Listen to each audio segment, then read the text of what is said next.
All right, the official numbers are in from the Social Security Administration for 2026, and this is big news, affecting nearly 75 million of us. So what does this actually mean for your benefits, and more importantly, your budget? Let's dive in and break down all the key numbers. So, let's cut right to the chase. The single most important number, the one everyone's been waiting for, is right here, 2.8%. This is the official cost of living adjustment, the COLA, for 2026. And what that means, plain and simple, is that both Social Security retirement benefits and Supplemental Security Income, or SSI payments, are all getting a 2.8% boost next year. Okay, so 2.8%. What does that really mean? Is that a good number? Is it a bad one? Let's put it into perspective to see how this year's adjustment really stacks up. As you can see, this year's 2.8% is a little bump up from last year's 2.5%, which is definitely a move in the right direction. But you'll also notice it's still just a hair under the 10-year average of 3.1%. So things are looking up, even if we aren't quite back to that recent historical average that was pushed up by all that crazy inflation a few years back. And we're not talking about some minor little tweak here. This one adjustment is going to directly impact the finances of 75 million people all across the country. The scale of this is it's massive. All right, we've talked percentages, we've looked at the big picture, but let's get down to what you really care about, right? What does this mean for your wallet? Let's get to the bottom line. How much more money are we actually talking about here? Because, let's be honest, percentages can feel a little abstract. What we all really want to know is, what does this 2.8% increase look like in actual dollars and cents? Well, the Social Security Administration crunched the numbers, and that 2.8% increase translates to an average monthly raise of about $56 for retirees. Now, of course, your specific amount might be a little higher or a little lower, but this gives you a really solid ballpark idea of what you can probably expect.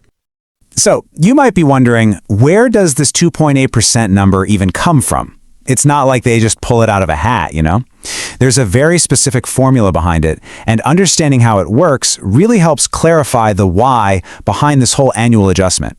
The SSA Commissioner, Frank J. Bisignano, really highlighted just how important this is.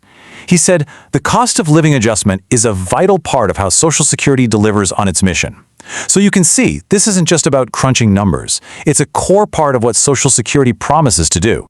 And when you boil it all down, the whole idea of a COLA is actually super simple. It's designed to do one critical thing: help your benefit payments keep up with inflation so that your buying power doesn't get eaten away by rising prices over time. The whole process is actually pretty straightforward. It just boils down to 3 steps. First, the Bureau of Labor Statistics keeps track of what things cost using a special index. Think of them as the official scorekeepers. Next, they compare the average prices from one year to the next. And finally, whatever that percentage change is, poof, that becomes the official COLA. It's basically a direct reflection of inflation. Okay, so the COLA is definitely the main event here, but it's not the only update in the announcement. There's another important change you should know about, and this one mostly affects folks who are still working. We're talking about the maximum amount of your earnings that gets taxed for Social Security. That ceiling is going up. It was $176,100 in 2025, and in 2026, it's jumping up to $184,500. What that really means is that higher earners will be paying a little more into the system next year. So you know the numbers, you know the why. Now for the practical stuff. How and when are you going to get your official notice? Let's walk through the final steps. Okay, you might want to mark your calendar for these dates. The old school paper notices will start showing up in mailboxes in early December.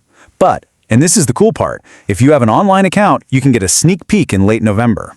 As for the money itself, SSI folks will see their increase on December 31st, and everyone else on Social Security will see it in their January 2026 payments. You really have 2 choices here. You can wait for the mail carrier to bring you the paper notice in December, or you can get it way faster and more securely online. The My Social Security portal is honestly the way to go. You get instant access to your notice a month earlier, and you don't have to worry about it getting lost in the mail. And getting set up online is super easy. Just head to the website you see on your screen, ssa.gov/myaccount, and sign up. But here is the most important part, the deadline. You have to get signed up by November 19th. If you do it by then, you'll be all set to see your new 2026 COLA notice online. So there you have it. That's the full breakdown of the 2026 Social Security update. We've covered the numbers, the context, and the next steps.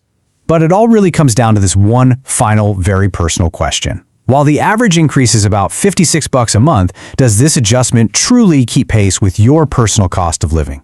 Something to think about. Thanks for tuning in. Hey everyone, today we're going to talk about the big changes coming to Social Security in 2026. We're going to break down what this all means for, well, millions of people, from retirees to even high earners. So let's just jump right in. Let me ask you something. Have you noticed lately that your money just doesn't seem to stretch as far? That feeling you get when you're at the grocery store or paying bills, that your budget is just getting tighter and tighter? Well, that feeling is exactly what we're going to talk about today. So, how does Social Security even try to keep up with those rising prices? It all boils down to one little acronym, COLA. Let's get into what that actually is. Okay, so COLA. It stands for Cost of Living Adjustment. But what does that really mean? You can think of it as an automatic, built-in raise that's designed to help your benefits keep up with inflation. It's the system's way of making sure your money doesn't lose its value year after year. Here's a super simple way to think about it. If the price of, say, your groceries or your rent goes up, a COLA means your Social Security check gets a little bump to help you cover those new costs. The whole point is to keep your buying power pretty much the same. And this is really the most important takeaway here. This isn't just some random bonus. It's a critical feature. It's like a financial shield, really, that's there to protect the financial stability of the people who rely on these benefits the most, like retirees and folks with lower incomes. Which brings us to the magic number for 2026. The official cost of living adjustment is set at 2.8%. This is the key number that's going to drive all the changes we're about to look at. Okay, so 2.8% is the number. But what does that actually look like when it lands in your bank account? Let's break down how this turns into a real, tangible raise in your monthly check. And the number of people this affects is just staggering. We're talking about 75 million Americans. That's a huge slice of the country that's going to see a direct increase in their monthly income because of this. So for the average person getting benefits, what does that 2.8% really boil down to? It works out to about an extra $56 a month. Now, I know, $56 might not sound like it'll change your whole world, but let's see how it really stacks up. And this is where it gets interesting. Take a look at this chart. If you're getting, say, $2,000 a month right now, that COLA will bump your payment up to around $2,056. But look at the annual increase. That's almost $700 extra over a year. That's not nothing. That can definitely help with utility bills or other essentials. Now, the COLA is only one side of the coin, the benefits going out. But there's another really important change happening on the other side of the equation, the one that affects how Social Security gets its money in the first place. And this part is for the taxpayers, especially those who earn more. In 2026, the maximum amount of your income that actually gets hit with Social Security tax is going up to $184,500. People call this the tax cap. This chart here makes it super easy to understand. Let's just imagine you make $200,000 a year. Well, you're only going to pay Social Security taxes on that first chunk, the $184,500. Every single dollar you earn above that for the year, nope, not touched by this tax. So why do they even bother raising this cap? Well, it's pretty simple, really. It's all about keeping the Social Security system healthy for the long run.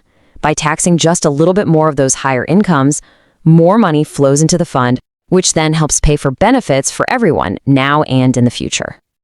Okay, we've gone through the what and the why.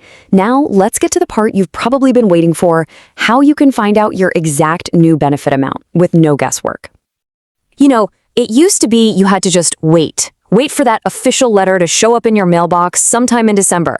But forget that. The new way is so much better. You can get your exact numbers online and almost a month earlier, too. It's actually super simple, just 3 steps. 1, you just head over to the official Social Security website. 2, log into your personal account. It's called My Social Security. And 3, boom, your new benefit amount for 2026 will be right there waiting for you. It's fast, easy, and totally secure. So when you step back and look at it, this 2.8% COLA and the new tax cap, they're a big deal for 2026. They help, they give some relief, and they help keep the system strong. But it also gets you thinking, doesn't it? it kind of leaves us with this bigger question to chew on. While these little yearly changes are helpful, what's the real, long-term key to feeling truly financially secure when you're in retirement?